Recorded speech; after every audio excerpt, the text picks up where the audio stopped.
Hello, America. We are in Pittsburgh, Pennsylvania, because tonight in movie theaters all across the country, we're going to fill this theater with about 3,000 people, and we're going to talk about the greatest American car ever built, the Mustang. This is what it is. It's a Mustang. Unfortunately, we have taken this Mustang, we put bus parts on it, and now it's not running right, and people are saying, gee, I don't know, I hate this Mustang, maybe we should just throw the whole thing out. No, before we throw out our system, capitalism, maybe we should look at what it really is, and maybe we should decide. We should decide. I personally like the classic, the American classic, capitalism. I don't know about you. Why don't we look at the engine of America and look what capitalism and freedom and our Constitution really looks like when it's running right and has been fully restored. Now, in just a few minutes, I'm going to go over, we have an audience with us here from Pittsburgh. We kind of have a little round table here prior to our stage show tonight.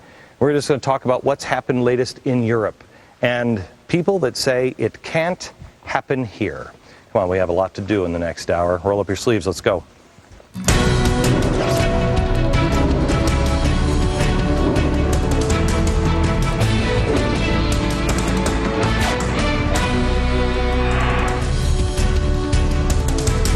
The beautiful Benedum Theater in Pittsburgh, Pennsylvania. I contend the greatest city in the East. This is the one city that I think everybody on my staff says, yeah, I could live there. This is a great, great city. And that's why we have picked Pittsburgh, because it is a city that has renewed itself. It was a city in deep, deep trouble. And there's also a reason why I'm wearing a sweater with a buffalo on it. Buffalo is really one of my favorite animals. It is the ultimate symbol. It should be over an eagle. It should be the symbol of America, and I'll explain why at the end of the program. This program told you, I don't even know when it was, a long time ago, that we were bailing out Europe. We were doing it a couple of different ways. We told you that the AIG, through the AIG bailout, we were sending money over to France. We also told you that the IMF would bail out Europe. Here we were on this program, I don't know how many months ago. Watch. We're not only bailing ourselves out, Fannie and Freddie, but now we're trying to bail out Europe as well. The European Union, along with the IMF, is giving $1 trillion to Greece. $1 trillion. The U.S. contributes 17% of the IMF funds. Okay, so we told you that, and nobody really paid attention. Now we find out through the Fed that we are going to do almost another $1 trillion, your tax dollars, over to Europe. We also found out that we have sent $3.3 trillion in our bailout. A lot of it went over to Europe, went over to France, went over to Germany, Spain, et cetera, and we're sending more. We also found out in breaking news today, breaking news, we speculated on this program that GE was getting money. Remember, we were talking about what a great investment GE is making with MSNBC, falling in line with the President of the United States and having a great, cozy relationship with him. Well, they got their payment. $16 billion went to GE. I just want to ask you, if News Corp would have gotten $16 billion from a Republican administration, do you think anyone would have anything to say about it? We are creating a society. This will go down as the largest heist, the largest robbery in the history of the planet. Our treasury is being raided. The rich are getting richer. And where are we headed? We are headed towards a global government. And if you don't believe me, I don't really care. I'll show you the facts of what is happening over in Europe with Greece. I want to talk to Kathy because we were having a conversation before we went on air, and you said, I asked everybody, what are the things that you hear from your friends and neighbors that they just don't buy into, they don't understand? Glenn, I'm continually astounded that people do not seem to understand that a catastrophic problem can happen here in America, that something really bad can happen to this country in our own nation. And I feel like even after 9/11, we still haven't gotten it. And that was, Scott, you said that. You said even after 9/11 that, Scott's right here in the middle, that you said after 9/11, we still didn't, that really didn't affect us. It affected people in New York. It affected people in Washington, D.C., where the planes went down. I mean, the funny thing is, we had a plane go down about 60 miles away from here, but it didn't really affect anybody here. I remember calling my best friend who was in the U.S. Steel building when that happened. I said, get out of the building. He's like, we don't, what's the big deal? There was no incentive then, and people need to shop. This is weird because this is the opposite of 9/11. You know, the only city that's really thriving right now, the only city that's still really building, and you can go, you can't, there's been no housing collapse in the city. Anybody name it? Washington, D.C. It's the opposite. Now the whole country is being affected, but except for where the elite live, in the decision makers in Washington, D.C. I want to bring in David Buckner. Where is David? David, you're drooling on my car, aren't you? Not like that's my car. I wish it was. But is that beauty? It's gorgeous. How are you, sir? Good to see you. How are you? Good. Here, have a seat. David, I want to talk to you a little bit about the theory that it can't happen here. I want to start with Greece, and because Greece is the one that originally they said, oh, nothing is going to happen. Greece is fine, right? Greece was fine. I was on the air. Did anybody remember a year and a half ago? And I was talking about Europe, and I said, watch Europe. It's going to start to fall apart, and they're going to start rioting in the streets. And I read the book, right? Was I nuts at that time? Your friends all said, crazy, right? And Greece was the one to watch, Greece and France. Now here's Greece. Greece became the leader. Right. And Greece was the one that they said, if it's going to fall, it will pull everybody down. Well, they saw a potential domino. It's the contagion. The economists refer to it as contagion. So you can start with something very small like Greece, and as you'll look at here, Greece is not a huge component of the European community, but it starts a contagion. And they're concerned that if that starts, then what happens to the others and the dominoes, because many of them are ensuring Greece's safety. Okay. So if it starts to roll, it would start with Greece. Come here. Greece is a state of the European Union. It is. Except they're a capital S. It's a state, okay? Sovereign nation.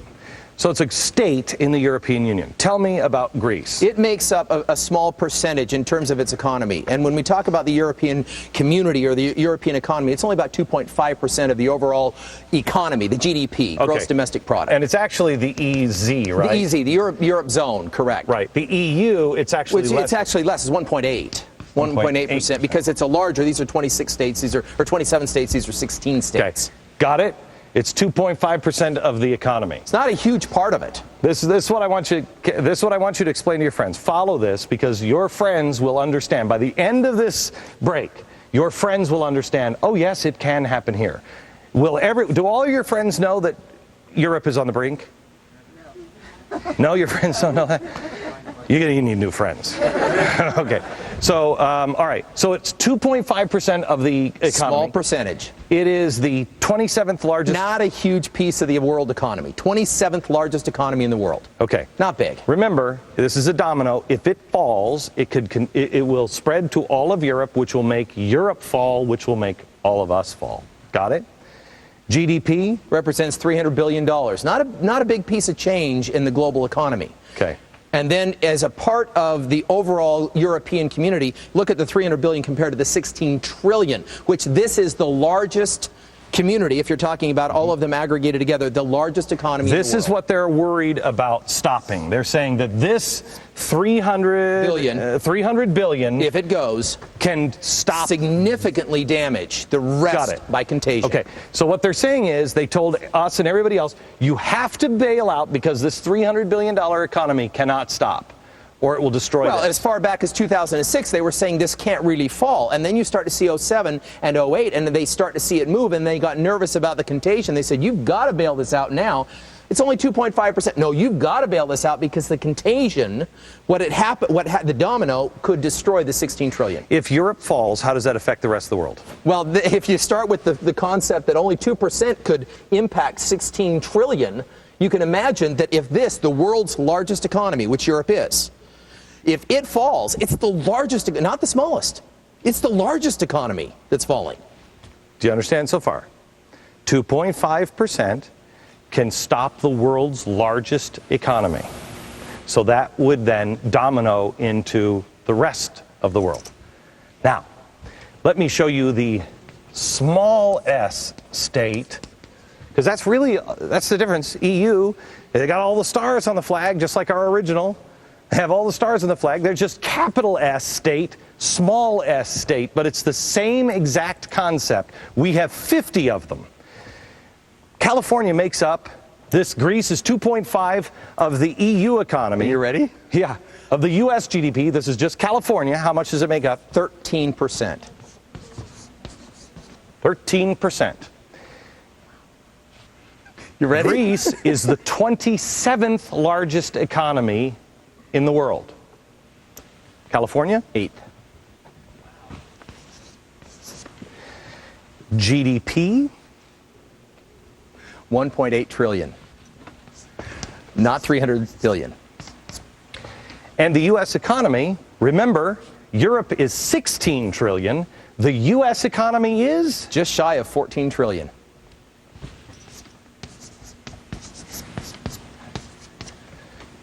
Bigger economy, European 16 trillion, U.S. 13.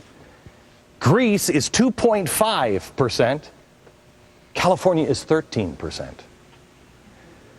California, is there anybody here? Is there anybody, any of your friends, okay, they don't know about Europe. Does anyone think California is going to fail? Is there anyone that doesn't think that California has to get a bailout from the federal government? Right? Okay. Now let me show you. Flip your chalkboard over, will you, David? Does anybody remember when I talked about mutually assured economic destruction? Patricia, could you explain it? Do we have a microphone over here? Do you remember it well enough to explain what it is? Go ahead. Well, originally it was with weapons, nuclear weapons. If Right. one country does it, let's all build up our arsenal so it causes other countries not to move. It Correct. kind of freezes it. We'll blow each other We'll up. blow each other up. And it's the same thing with the economy. If one country goes down, the others will follow. Right. And it was instead of nuclear weapons, they celebrated this in the early 1960s, saying, we don't even have to launch nuclear weapons. They announced that wars would never have a real finale. There would never be a big victor because there'd never be a real destructive war like World War II ever again. Because they knew if the United States fought an all-out war with Russia, the economies will all be tied together that it would do too much damage to the world and it would pull all of us down. So instead of blowing each other up and destroying the whole planet, they would just destroy every economy. So now the whole world would have to come to the table and negotiate. But what they didn't understand was, what happens if somebody creates a CDO? Out of just greed. What happens if people just started racking up bills that they couldn't afford? What would happen? What would happen if one giant country, or even one small country like Europe, like Greece in Europe, decided they were going to retire at 56 years old? They weren't going to work anymore. Everybody was going to have pensions that you couldn't afford. What would happen if that one country did it and it spread to all the other countries? Mutually assured economic destruction. Let's just go over, I want to show you this. Your friend says it can't happen in the United States. It's more likely to happen in the United States, correct me if I'm wrong, than Europe. Europe is just ahead. Europe is ahead, and Europe is already taking action with austerity programs that the United States has not even begun to imagine the potential or the necessity to engage in. Okay. Let's look at Europe. These are the problem states.